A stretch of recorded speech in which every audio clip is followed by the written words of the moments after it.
கண்காணிப்பு அதிகப்படுத்தப்பட்டுள்ளதால் சிறைகளில் இனி கைதிகள் செல்போன் பயன்படுத்த முடியாது என்று சிறைத்துறை ஏடிஜிபி சைலேந்திரபாபு தெரிவித்துள்ளார். சுமார் 1600 கைதிகள் அடைக்கப்பட்டுள்ள திருச்சி மத்திய சிறையில் சிறைத்துறை ஏடிஜிபி சைலேந்திரபாபு ஆய்வு மேற்கொண்டு சிறைவாசிகளின் குறைகளை கேட்டறிந்தார். பின்னர் செய்தியாளர்களிடம் பேசிய சைலேந்திரபாபு, தமிழக சிறைகளில் 8, 10, 12ஆம் வகுப்புகள் முடித்தவர், டிப்ளமோ மற்றும் பட்டப்படிப்புகளை முடித்தவர்கள் என 6000 பேர் உள்ளதாக கூறினார். சிறைச்சாலைகளை பல்கலைக்கழகங்கள் போல் மாற்றுவதற்கான அனைத்து நடவடிக்கைகளையும் சிறைத்துறை எடுத்து வருவதாகவும் சைலேந்திரபாபு குறிப்பிட்டார். தமிழ்நாட்டில் இருக்கக்கூடிய 126 சிறைகள், அதில் 9 மத்திய சிறை. இதில் சுமார் 15000 கைதிகள் இருக்கிறாங்க. இந்த 15000 பேரில் 6000 பேர் பல்வேறு பல்கலைக்கழகத்தில் 8ஆவது வகுப்பு, 10ஆவது வகுப்பு, 12ஆவது வகுப்பு, டிப்ளமோ, டிகிரி, MBA வரைக்கும் படிச்சுட்டு இருக்கிறாங்க.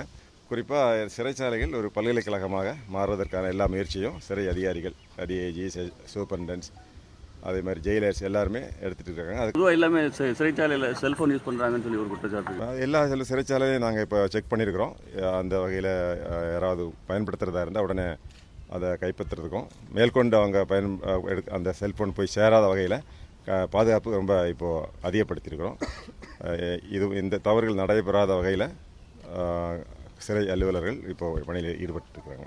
சிறைத்துறை காவலர்களில் 260 பேருக்கு கலந்தாய்வு மூலம் பணி மாறுதல் வழங்கப்பட்டுள்ளது என்றும் சைலேந்திரபாபு தெரிவித்தார்.